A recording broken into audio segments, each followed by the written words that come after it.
Greetings, ladies and gentlemen. This is Stan Houston, and I'm back, looking for more friends to join me on the radio.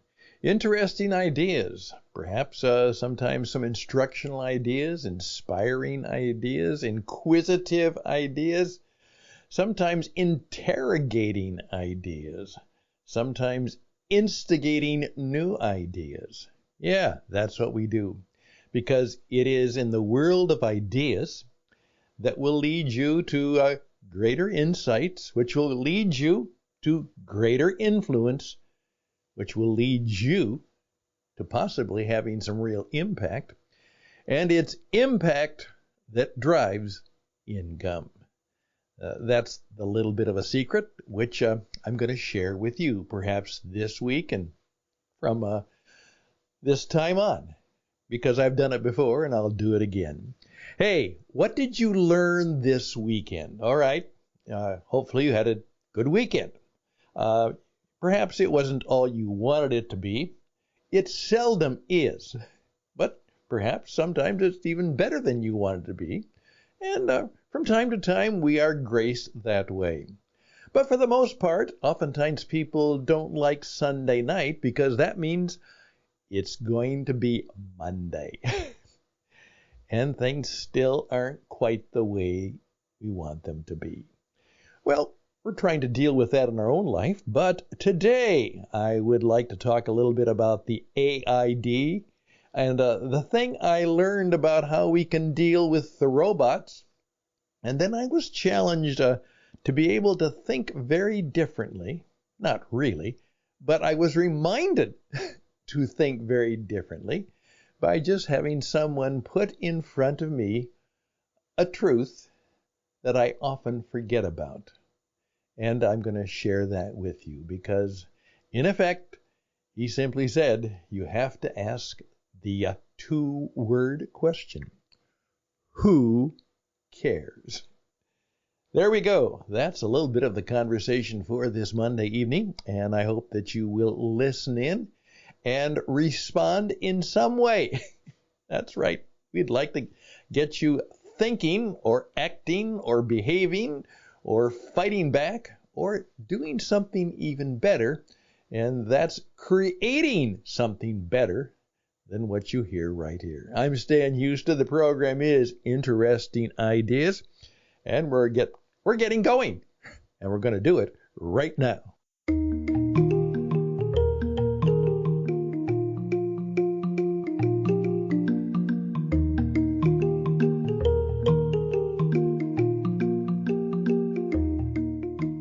Okay, here we go. What did you learn this weekend that you didn't know? Again, that proverbial question. What do you know? What is clear to you now since we last talked, since we last met? What are you going to do that you weren't thinking about doing before? What has changed in your own heart, mind, spirit, soul, and perhaps in the plans that you have? Think about that. And that's something you should ask yourself. Usually, once you've gotten the week going, and it's Monday afternoon, Monday evening, and you have a full week ahead of you with only one day down, and how can you live it just a little bit differently? Well, first of all, one of the things I learned, but again, I knew it, but it's always good to have someone remind you of it. Mike Rowe, who is the creator of the dirty work phenomenon. Now remember, those of you who are familiar with Michael may know that he is one good guy. Really is. And he's trying to help young men and women, and even those of us who are not so young, to understand that you don't have to, and perhaps you don't need to, and perhaps you don't want to, have one of those fancy college degree jobs. In fact, he points out something that we should note every day, that a lot of the heroes in the workplace are those people who are just doing kind of dirty jobs.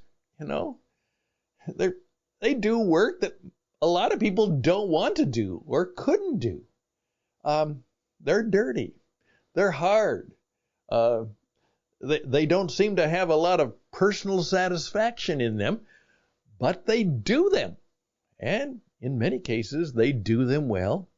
And in some cases, they've even found their own personal dignity and glory in it. As I said, Jesus was a handyman, and when I pointed that out to my handyman back in Arizona, Luis, who proudly proclaimed that he was half Mexican and half Apache, and he's just out there trying to make things happen, and I had helped him become a handyman. He could do things, particularly for those of us who were a bit older in that retirement haven and maven of Arizona, that we couldn't do, didn't have the strength to do, didn't know how to do, but needed to be done. Now, Mike Rowe was asked the question, okay, with this AI thing, what should we do? And he said, I'm just going to go back to what I've been saying for 20 years.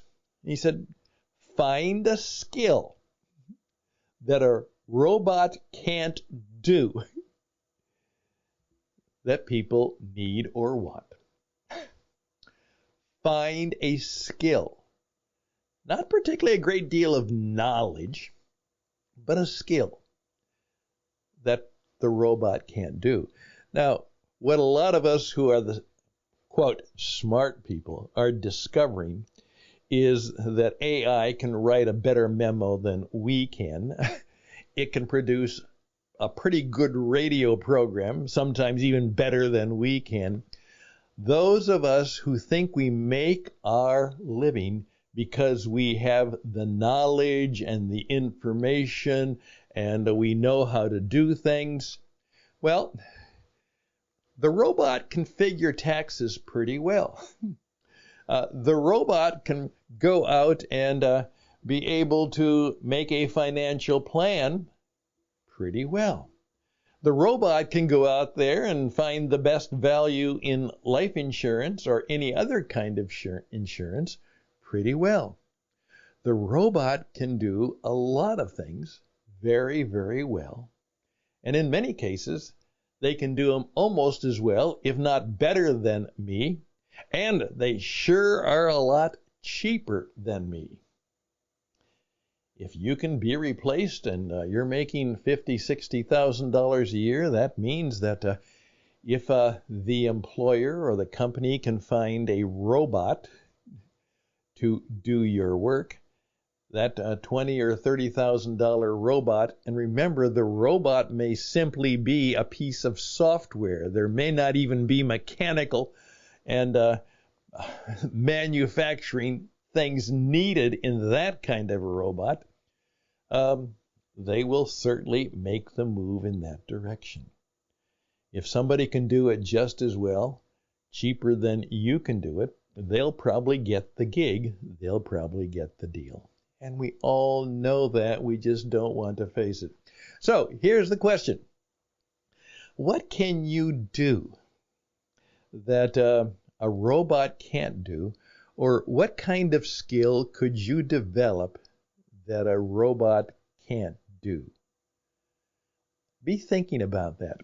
That's why I have said now, before we let the children graduate from university or college, let's make sure they can do some plumbing, heating and air conditioning.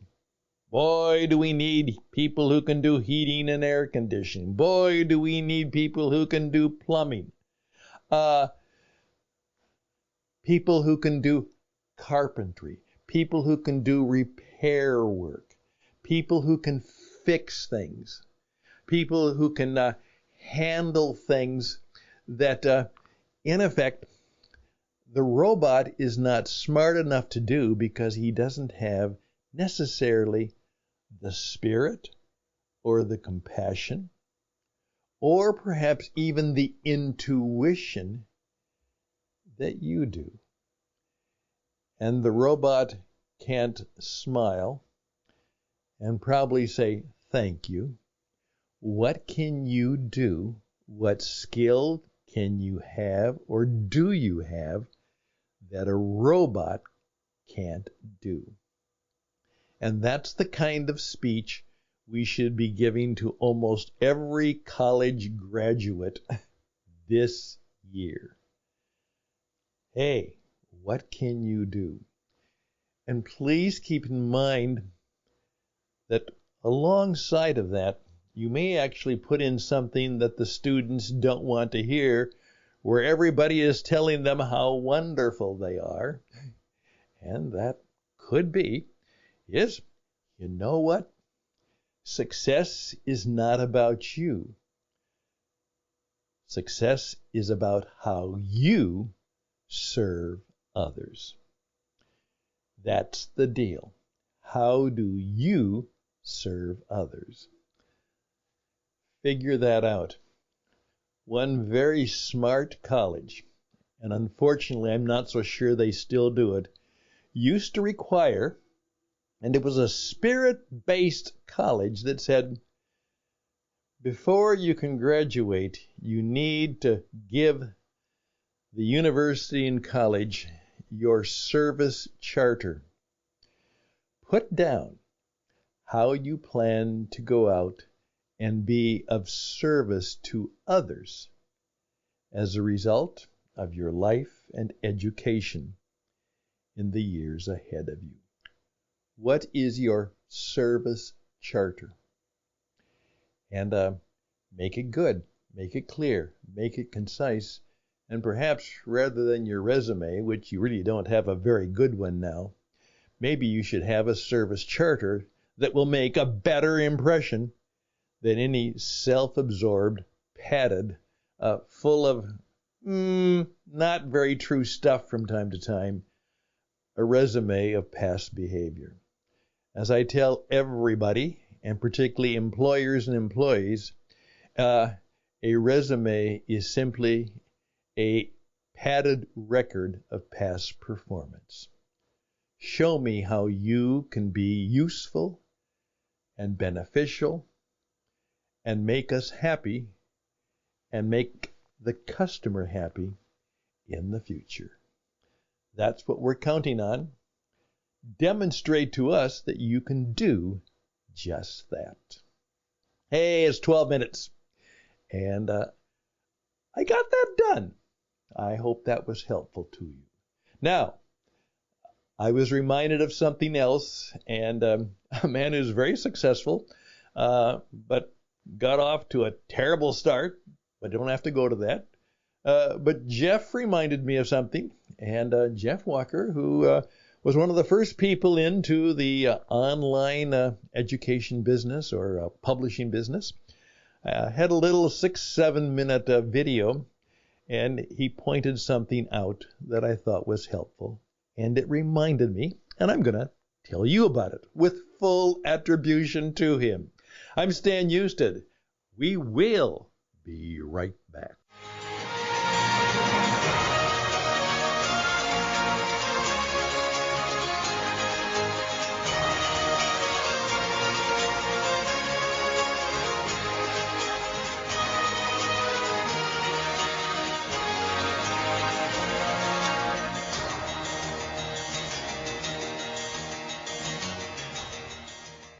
Jeff had a good point. He said someone asked him the same kind of question. Before you start a business, what are two skills, or what are some skills that you really need to develop? And that's a great question. What are some of the skills I need to develop? And so he said, I thought about it, and I'm going to quickly come up with two. I might change my mind, but right now these are the two. And here's what he said. And we'll just do his first one because the rest will follow. He said, hey, remember, the average person out there that you're trying to reach and connect with, and hopefully they'll buy your service or your product or whatever else you're offering, is They don't care. Who cares?